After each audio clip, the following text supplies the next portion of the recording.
Welcome back, everyone. I'm Cherokee Charles, and I'm back here to talk about, pick up where I left off in the last video. We were talking about world reserve currencies, and where we left off was we talked about how the world reserve currencies, the past 6 of them, moved from country to country. And right now, as I said, the United States dollar is now the world reserve currency. And it came to pass after Great Britain, their currency failed. And the reason that the currency from Great Britain failed was for the same reasons that the world reserve currencies for the other countries failed. It failed because Great Britain was involved in a lot of war. They had a lot of debt. And as a result of not having enough money to fund their war machine and keep the countries that they had conquered under wraps, they began to print money. And when they did that, the value of their currency started to decline. And it declined so much that Great Britain had to turn to borrowing money. And they borrowed a lot of money from the United States. Now, at some point, the United States stopped lending them as much money as they wanted, which really caused their currency to crash. And when that happened, and Great Britain and the United States came out of World War II back in the 40s, the United States dollar became the world reserve currency at that time. And to date, the US dollar has remained the world reserve currency. And it's been the world reserve currency for over 100 years, which is quite a long time, because the average time that all of the other countries, their currency remained as a world reserve currency was only about 94 years. Some countries even less than 90 years. So the fact that the US dollar has remained the world reserve currency for so long is pretty remarkable. And it just goes to show that the minds and the people that are in charge of keeping our currency at the top have quite a challenge on their hands. So let me just continue on. Right now, since the US dollar is now the world reserve currency, about 40% of the world's debt is in US dollars. And since the dollar remains king, there's some benefits and there's some drawbacks to the fact that the US dollar is the world currency. Now, one of the benefits of the dollar being the world reserve currency is that we enjoy more buying power. We're able to use the US dollar to go out and purchase whatever we need and whatever we want and pay for that in US dollars, because many other countries want US dollars. They want to have those US dollars to pay for their services and their goods. Now, one of the drawbacks to having your currency be the world reserve currency is that you tend to have artificially low interest rates, which we've had for quite some time. Our interest rates were hovering pretty close to zero for a long time. And when the economy really started to speed up, because once again, the United States started printing money, our currencies were started to suffer from the same problems. Too much supply, and we flooded the market with our currency, which began to have a problem with our currency staying level. So I ended the last time saying, we seem to be following the same path that other countries followed when their country's currency failed to continue to be the world reserve currency. So the question left on the table is, what's going to happen next? What's going to happen next? Will the dollar continue to be the world reserve currency? It's been that way for over 100 years. And the question is, will it continue?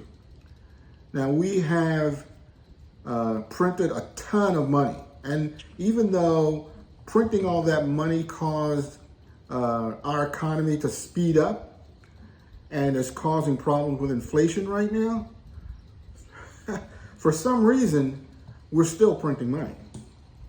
And at the same time we're printing money, we are raising interest rates to try and slow down the economy. Now, what effect that's going to have on everybody is specifically, I can't tell you. But in general, big picture, it's not going to be good for us. You can't continue to do both.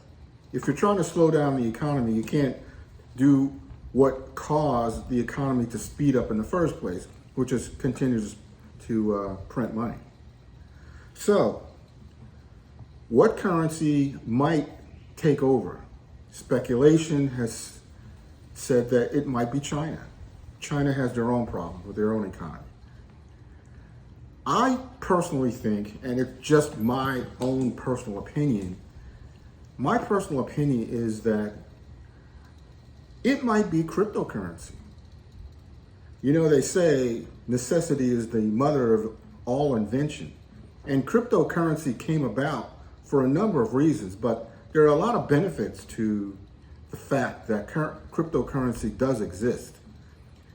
It exists just like many other currencies.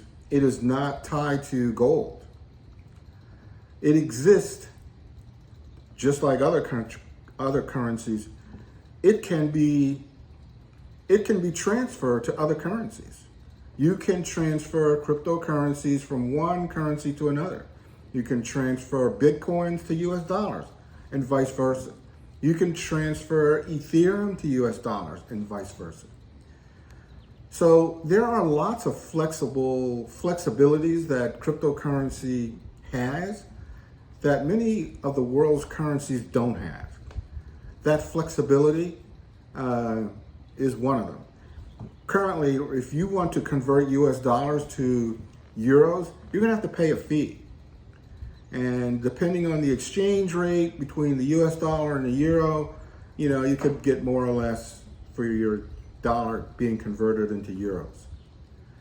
Whereas, and it's a hassle too. You have to go to a place where, they'll convert it for you, and, then you might have to carry around the actual currency. It's a real hassle.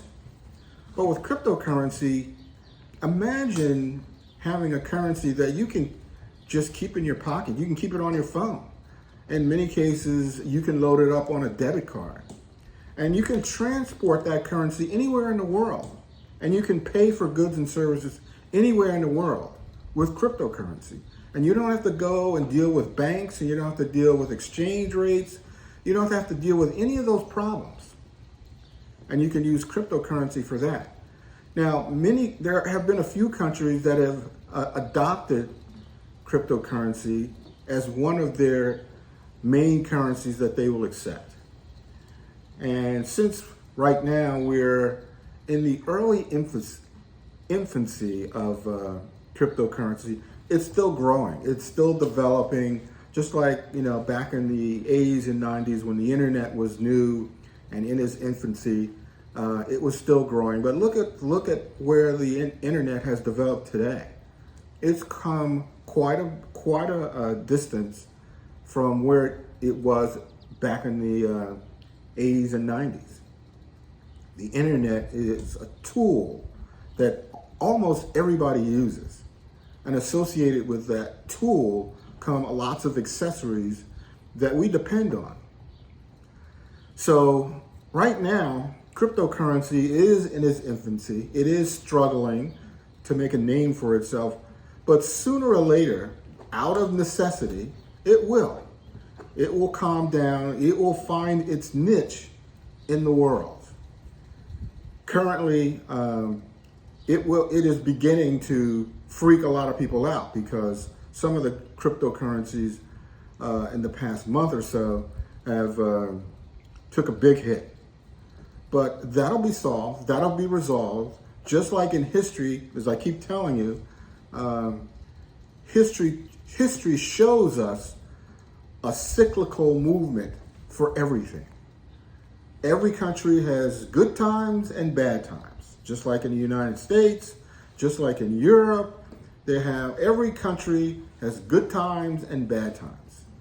And currencies follow the same route. And cryptocurrency is no different. Cryptocurrency is something that is so brand new that many countries are struggling to try and control it.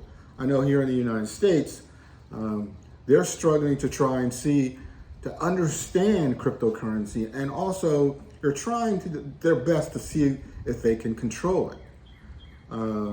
But it's difficult. It's difficult to control a currency that nobody owns, that is free floating.